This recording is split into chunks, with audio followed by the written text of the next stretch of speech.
Hello friends, my name is Pinky Kumari and I welcome you all on my YouTube channel Genesis Political Science. आज हम बात करेंगे chapter second के बारे में जिसका टाइटल है फ्रीडम और यह इस चैप्टर का पार्ट 4 है। आपसे मेरा ये रिक्वेस्ट है कि इस वीडियो को देखने से पहले आप इसका पार्ट 1, पार्ट 2 और पार्ट 3 जरूर देखें और हम फॉलो कर रहे हैं आपकी NCERT text book that is political theory. चलिए हम इस चैप्टर को एक सिंपल और इजी तरीके से समझने की कोशिश करते हैं। डायरेक्ट आपके एनसीईआरटी टेक्स्ट बुक के पेजेस को रीड करके आपसे मेरा ये रिक्वेस्ट है कि इस वीडियो को जब भी देखें आप अपने एनसीईआरटी टेक्स्ट बुक के साथ बैठें। सबसे पहले हम बात करेंगे इस पेज पे दिए गए बॉक्स के बारे में।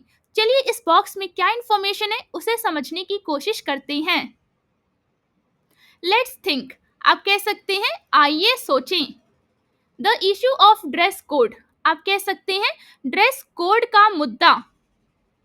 If choosing what to wear is an expression of one's freedom, आप कह सकते हैं कि यदि क्या पहनना है यह चुनना किसी व्यक्ति की स्वतंत्रता की अभिव्यक्ति है। Then how should we look at the following situations where there are restrictions on dress? आप कह सकते हैं कि तो हमें निम्नलिखित परिस्थितियों को कैसे देखना चाहिए जहां पहनावे पर प्रतिबंध है। First point, in China, during Mao's regime, all the people had to wear Mao suits based on the argument that it was an expression of equality. आप कह सकते हैं कि चीन में मतलब चाइना में माओ के शासन के दौरान सभी लोगों को माओ सूट पहनना पड़ता था इस तर्क के आधार पर कि यह समानता मतलब इक्वालिटी की अभिव्यक्ति थी। सेकेंड पॉइंट, अ फतवा was issued against Sania Mirza. आप कह सकते हैं कि सानिया मिर्जा के खिलाफ एक फतवा जारी किया गया। For her style of dress that was considered by one cleric, आप कह सकते हैं कि उनके पहनावे की शैली के कारण जिसे एक मौलवी द्वारा माना गया to be against the dress code prescribed for women. आप कह सकते हैं कि वह महिलाओं के लिए निर्धारित ड्रेस कोड के खिलाफ है। अब हम बात करेंगे थर्ड पॉइंट के बारे में। The rules of a test match in cricket require every cricketer to wear white dress. आप कह सकते हैं कि क्रिकेट के टेस्ट मैच के नियमों के अनुसार हर खिलाड़ी को सफेद कपड़े पहनना अनिवार्य है। Fourth point, students are required to wear school uniforms. आप कह सकते हैं कि छात्रों को स्कूल यूनिफॉर्म पहननी होती है। अब हम बात करेंगे let us debate some questions के बारे में। आप कह सकते हैं आइए कुछ प्रश्नों पर विचार विमर्श करें। First point, is the restriction on what to wear justified in all cases और ओनली इन सम।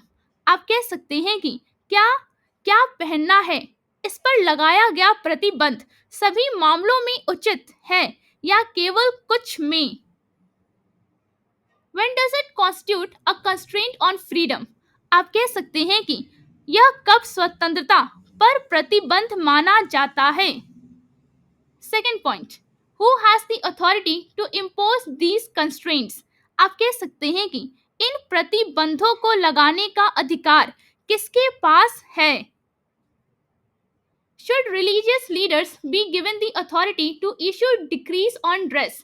आप कह सकते हैं कि क्या धार्मिक नेताओं को पहनावे पर आदेश जारी करने का अधिकार दिया जाना चाहिए। Can the state decide what one should wear? आप कह सकते हैं कि क्या राज्य मतलब स्टेट यह तय कर सकता है कि किसी को क्या पहनना चाहिए। Should the ICC set down rules of what to wear when playing cricket? आप कह सकते हैं कि क्या क्रिकेट खेलते समय पहनने के लिए नियम आईसीसी को तय करने चाहिए। अब हम बात करेंगे थर्ड पॉइंट के बारे में। Is the imposition excessive? आप कह सकते हैं कि क्या यह थोपना अत्यधिक है। Does it diminish the many ways people have of expressing themselves? आप कह सकते हैं कि क्या यह लोगों के अभिव्यक्ति के कई तरीकों को कम कर देता है। अब हम बात करेंगे फोर्थ पॉइंट के बारे में। What are the consequences of accepting the impositions. आप कह सकते हैं कि इन प्रतिबंधों को स्वीकार करने के क्या परिणाम होंगे। Will the society become equal if everyone dresses the same way as in Mao's China?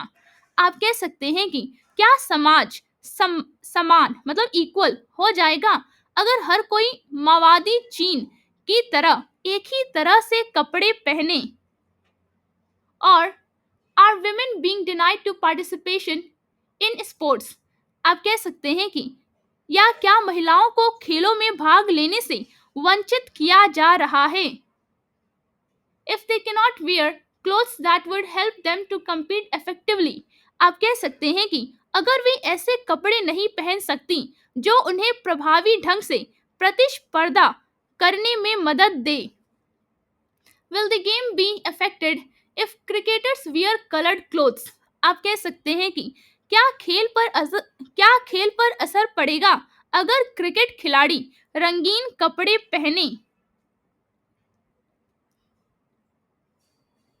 People should be ready to tolerate different ways of life, different points of view and different interest.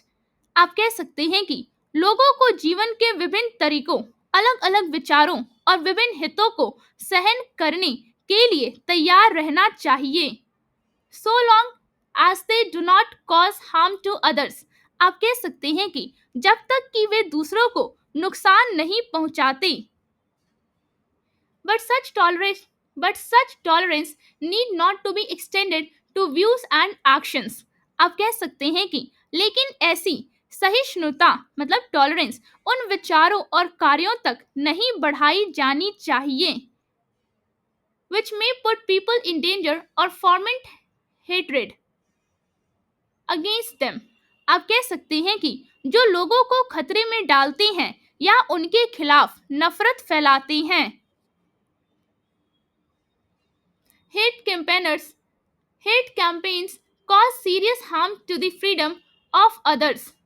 आप कह सकते हैं कि नफरत फैलाने वाले अभियान दूसरों की स्वतंत्रता को गंभीर नुकसान पहुंचाते हैं। And actions that cause serious harm are actions on which constraints can be imposed. आप कह सकते हैं कि और ऐसे कार्य जो गंभीर नुकसान पहुंचाते हैं उन पर प्रतिबंध लगाए जा सकते हैं। But we must make sure that the constraints imposed are not so severe that they destroy freedom itself. आप कह सकते हैं कि लेकिन हमें यह सुनिश्चित करना चाहिए कि लगाए गए प्रतिबंध इतने कठोर ना हो कि वे स्वतंत्रता को ही नष्ट कर दें। For example, we must not ask for life imprisonment for those who could only conduct hate campaign. आप कह सकते हैं कि उदाहरण के लिए हमें आजीवन कारावास मतलब लाइफ इम्प्रिजनमेंट की मांग नहीं करनी चाहिए उन लोगों के लिए जो केवल नफरत फैलाने वाले अभियान चलाते हैं। Maybe some restriction on their movement. आप कह सकते हैं कि शायद उनके आवागमन पर कुछ प्रतिबंध और some curtailment of their right to hold public meetings can be considered. आप कह सकते हैं कि या उनके सार्वजनिक बैठकों के आयोजन के अधिकार में कुछ कटौती पर विचार किया जा सकता है especially if they continue to carry on this campaign. आप कह सकते हैं कि विशेषकर यदि वे इस अभियान को जारी रखते हैं in spite of warnings by the state to desist from conducting such campaigns. आप कह सकते हैं कि राज्य मतलब स्टेट द्वारा ऐसे अभियानों को रोकने की चेतावनी देने के बावजूद। In the constitutional discussions in India, आप कह सकते हैं कि भारत में संवैधानिक चर्चाओं में the term used for such justifiable constraints is reasonable restrictions.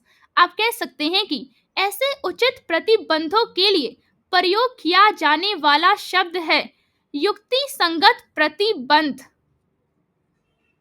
The restrictions may be there, but they must be reasonable, that is capable of being defended by reason.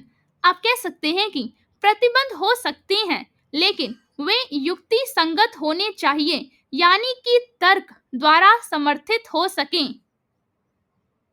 Not excessive, not out of proportion to the action being restricted. आप कह सकते हैं कि अत्यधिक ना हो और जिस कार्य को रोका जा रहा है उसके अनुपात मतलब प्रोपोर्शन से बाहर ना हो। Since then it would impinge on the general conditions of freedom in society. आप कह सकते हैं कि क्योंकि तब यह समाज में स्वतंत्रता की सामान्य स्थिति को प्रभावित करेगा। We must not develop a habit of imposing restrictions since such a habit is detrimental to freedom. आप कह सकते हैं कि हमें प्रतिबंध लगाने की आदत नहीं विकसित करनी चाहिए, क्योंकि ऐसी आदत स्वतंत्रता के लिए हानिकारक होती है। अब हम बात करेंगे नेगेटिव एंड पॉजिटिव लिबर्टी के बारे में। आप कह सकते हैं नकारात्मक मतलब नेगेटिव और सकारात्मक स्वतंत्रता मतलब एंड पॉजिटिव लिबर्टी।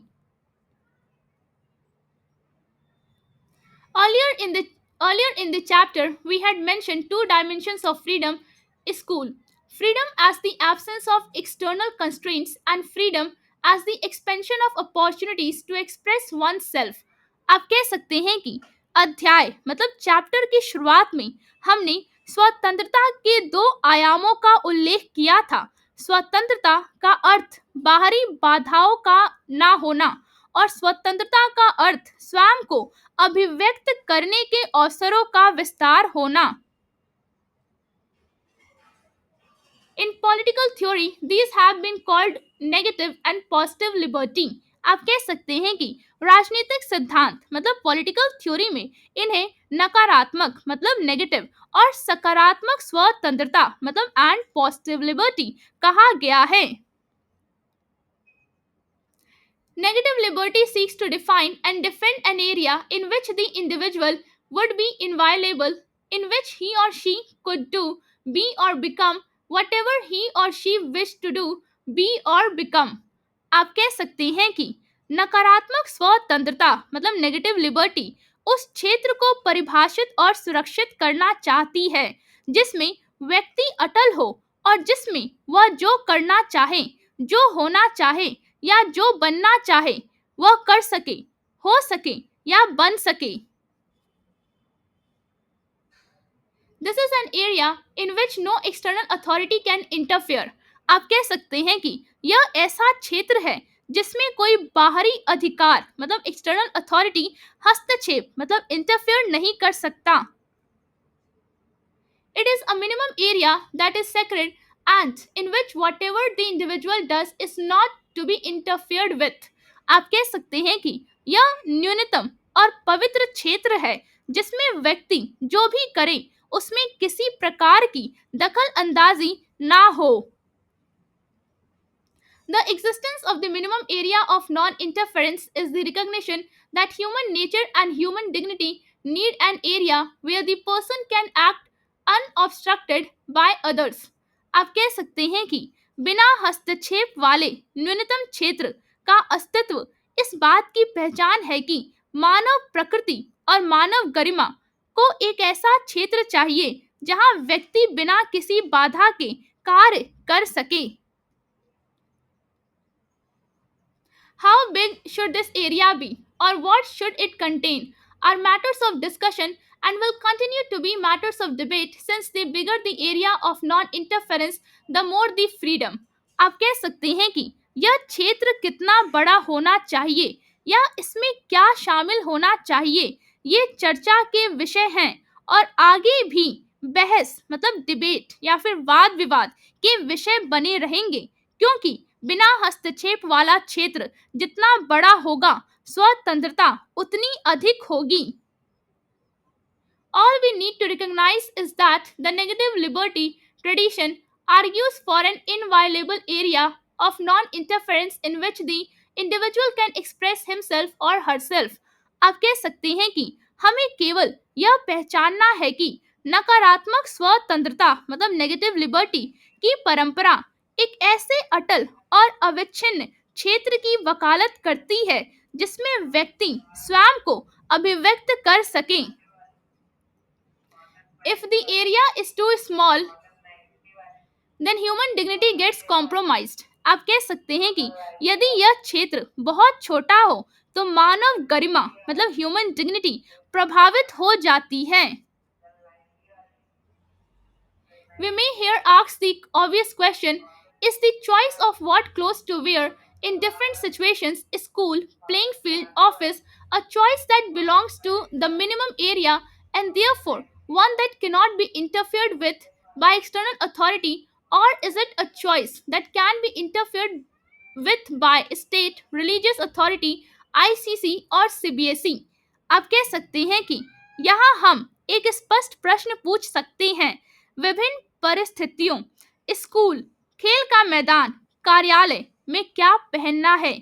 क्या यह न्यूनतम क्षेत्र का हिस्सा है जिसे बाहरी अधिकार द्वारा प्रभावित नहीं किया जा सकता, या यह ऐसा चयन है जिसमें राज्य मतलब कि स्टेट, धार्मिक संस्था, आईसीसी या सीबीएसई हस्तक्षेप कर सकते हैं? Negative liberty arguments are in response to the question, over what area am I the master? आप कह सकते हैं कि नकारात्मक स्वतंत्रता मतलब नेगेटिव लिबर्टी के तर्क इस प्रश्न के उत्तर में होते हैं, किस क्षेत्र पर मैं स्वयं मालिक हूं? It is concerned with explaining the idea of freedom from. आप कह सकते हैं कि यह फ्रीडम फ्रॉम अर्थात किससे स्वतंत्रता की अवधारणा को स्पष्ट करने से संबंधित है। In contrast, the arguments of positive liberty are concerned with explaining the idea of freedom too. आप कह सकते हैं कि इसके विपरीत सकारात्मक स्वतंत्रता मतलब पॉजिटिव लिबर्टी के तर्क फ्रीडम टू अर्थात क्या करने की स्वतंत्रता को स्पष्ट करने से संबंधित है। They are in response to the answer, who governs me? To which the ideal answer is, I govern myself. आप कह सकते हैं कि ये प्रश्न मेरा शासन कौन करता है के उत्तर में आते हैं, जिसका आदर्श उत्तर है मैं स्वयं शासन करता हूं। Positive liberty discussions have a long tradition that can be traced to Rousseau, Hegel, Marx, Gandhi, Aurobindo, and also to those who draw their inspiration from these thinkers. आप कह सकते हैं कि सकारात्मक स्वतंत्रता मतलब पॉजिटिव लिबर्टी की चर्चा का एक लंबा इतिहास है जिसमें Rousseau, Hegel, Marx, Gandhi, Aurobindo और उन लोगों तक ट्रेस किया जा सकता है जो इन विचारकों से प्रेरणा लेते हैं। It is concerned with looking at the conditions and nature of the relationship between the individual and society and of improving these conditions such that there are fewer constraints to the development of the individual personality. आप कह सकते हैं कि यह व्यक्ति और समाज के बीच संबंधों की प्रकृति और परिस्थितियों को देखने तथा उन्हें सुधारने से संबंधित है ताकि व्यक्ति के व्यक्तित्व के विकास में कम से कम बाधाएं हो। The individual is like a flower that blossom when the soil is fertile and the sun is gentle and the water is adequate and the care is regular. आप कह सकते हैं कि व्यक्ति एक फूल की तरह है जो तब खिलता है जब मिट्टी उपजाऊ हो, सूरज कोमल हो या पानी पर्याप्त हो और देखभाल नियमित हो।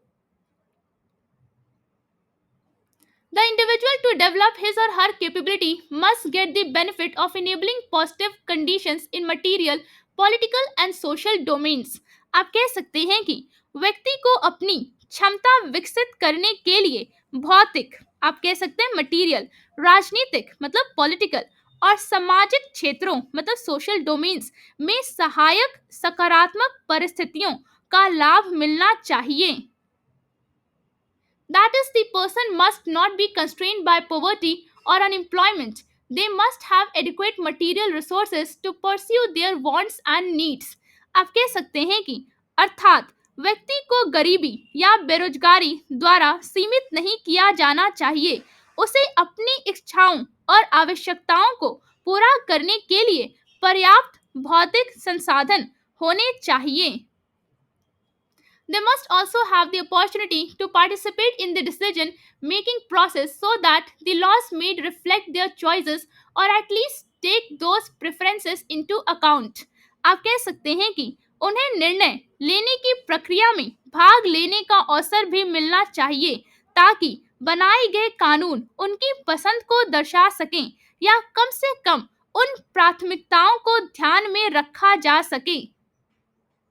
Above all, to develop their mind and intellect, individuals must have access to education and other associated opportunities necessary to lead a reasonable good life.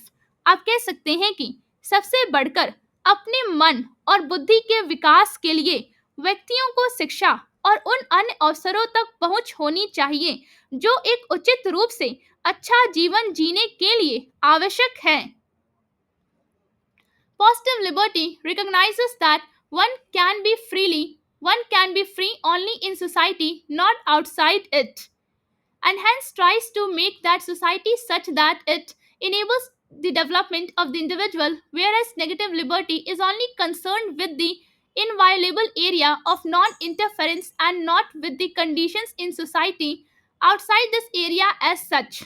आप कह सकते हैं कि सकारात्मक स्वतंत्रता मतलब पॉजिटिव लिबर्टी यह मानती है कि व्यक्ति केवल समाज में ही स्वतंत्र हो सकता है, उसके बाहर नहीं, और इसलिए वह समाज को ऐसा बनाने का प्रयास करती है कि वह व्यक्ति के विकास में सहायक हो। आप कह सकते हैं कि positive liberty recognizes that one can be free only in society, not outside it, and hence tries to make that society such that it enables the development of the individual. जबकि नकारात्मक स्वतंत्रता मतलब नेगेटिव लिबर्टी केवल उस अटल क्षेत्र से संबंधित है जिसमें दखल अंदाजी नहीं होनी चाहिए और उस क्षेत्र के बाहर समाज की परिस्थितियों से उसका संबंध नहीं होता। आप कह सकते हैं कि whereas negative liberty is only concerned with the inviolable area of non-interference and not with the conditions in society outside this area as such. Of course, negative liberty would like to expand this minimum area as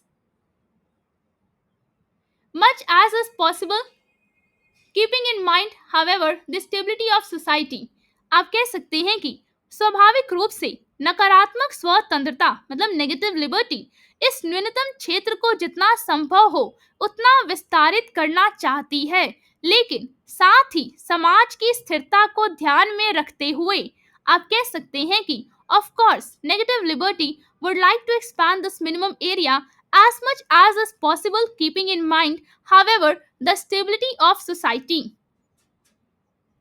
Generally they both go together and support each other, but it can happen that tyrants justify their rule by invoking arguments of positive liberty. आप कह सकते हैं कि सामान्यतः दोनों एक साथ चलते हैं और एक दूसरे का समर्थन करते हैं, लेकिन ऐसा भी हो सकता है कि अत्याचारी शासक अपनी सत्ता को सकारात्मक स्वतंत्रता के तर्कों के आधार पर सही ठहराए। आप कह सकते हैं कि generally they both go together and support each other, but it can happen that tyrants justify their rule by invoking arguments of positive liberty. उम्मीद करती हूँ जो पेजेस आज हमने डिस्कस किया वो आपको एक सिंपल और इजी तरीके से समझ में आया होगा।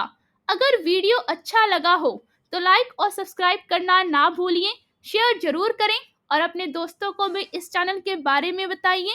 कमेंट्स में अपनी राय जरूर दें, बेल आइकन पे क्लिक करें ताकि अगला वीडियो मिस ना हो। In the end, I truly thank you for your time and support in watching this video.